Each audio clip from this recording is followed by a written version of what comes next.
what I wanted to Right. ask was, in our community, like in my neighborhood, Malcolm, maybe one or two of the kids had a father in the home, or a father that they like spent time with and was around. You know what I'm saying? So Right. understanding that in our community, for whatever reason, a lot of us just weren't raised with a father. I want you to talk to me about, like, in your formative years and probably observing your environment where maybe some of your friends didn't have fathers.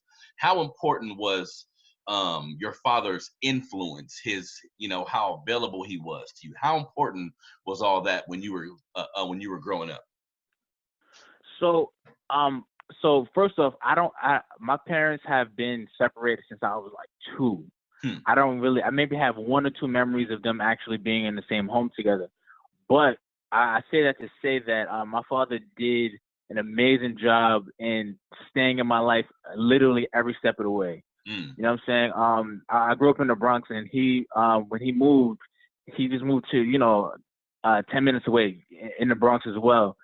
And every weekend, like clockwork, he would pick me up. He would pick up my older brother, and there was no, at least in my eyes, there was no gap in between how I was raised. You know what I'm saying? Mm. And like you said, a lot of my friends did not have their fathers around, even if their parents were separated. A lot of my friends' parents were separated from their fathers, from each other, and their father wouldn't see them as consistently as my father would. Hmm. And you feel the difference. You know what I'm saying, when you're going through a lot of the trials, just the normal trials that you go through when you live in you know some when you live in the hood. You know what I mean? My father, and I can admit this, when I was younger, probably before I turned, like, I want to say, 10, maybe 11, I was a mama's boy. I stayed under my mother. And then once you start to get a little older, you start to have certain questions about yourself. Those are like real pivotal years when you want to lean on your father. And my father was there. You know what I'm saying? Hmm. And my father did an amazing job with my siblings and I, because there's four of us, but we all have four different relationships with him. You know what I'm saying? Like, my passions, I was big into, like I said, I was big into football. I was big into a lot of these different things, and he was 100% present for all of those things. And then my older brother, basketball was his thing. You know what I'm saying? So he was 100% present in basketball. For my little sister, dance was her thing, and then he made sure he knew all the terminologies and when it came to these ballet. You get what I'm saying? So, Yeah. it's super important that when fathers are heavily involved in their kids' lives, and I think I'm a real testament to that. He let me grow. He let me make my mistakes. He let me experience as well. I remember when I turned 18, I said, I want to go to a strip club. He was like, all right, go ahead. So I went. I didn't really enjoy myself. I was like, it's not really my scene. He said, yeah, I didn't think it would be, but you needed to see that for yourself. I couldn't tell you not to go. Yep.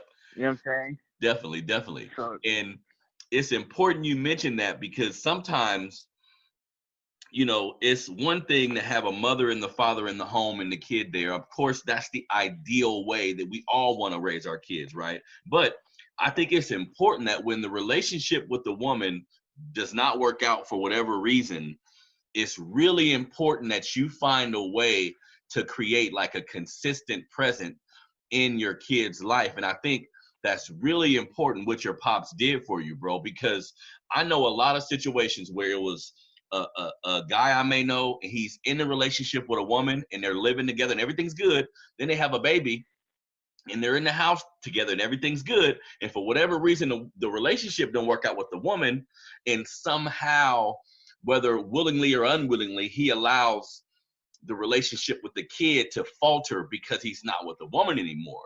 And I tell all my mm, friends, because, I have 5 kids, bro. I have 4 kids before I was 24 years old. One of the biggest things I had to realize quickly is, okay, I'm not in a relationship with these women anymore.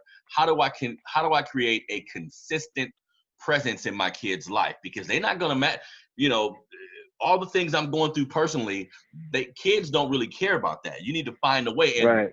money is important, but presence and being there to talk to, being there when they just need a shoulder, that's really, really imperative. And I think your dad killed that, because a lot of dudes sometimes feel like, okay, I'm not in this relationship with a woman, I'm gonna just move on and create a whole new life somewhere else. You're not realizing that, you're kind of putting a real dent in your kid's childhood. So I take my hat off to your pops for doing that for you. He's dope. He's dope.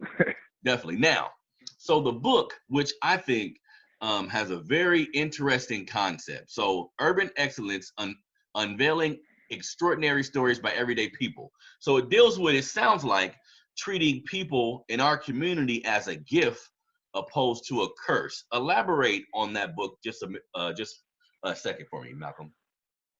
Okay, so when we started the podcast, I want to say March of 2018, and again, like you said, we talk on current events, pop culture topics, music sometimes, and then that would be the show. But what we noticed is a lot of people in our community are doing some amazing things. You know what I'm saying?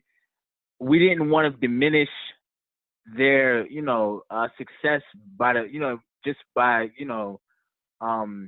how quote unquote big whatever it is, you know what I mean? So what I mean by that is, if somebody got accepted to college, we don't want to just say, well, everybody goes to college. No, that is important to them, so we're going to treat that as a win. You know what I'm saying? We're going to celebrate it as it should be, as an important event. So we decided to add this segment in the podcast called Urban Excellence, and then we just say, so we invited our audience to, send us stories. It could be about them. It could be about somebody they know. It could be, a story from around the news, and send us stories that you feel would exemplify what our, definition is. And we still didn't even really have a working definition. And then, we brainstormed about it. Said it's about embracing your community as a gift, not a curse. You know what I'm saying?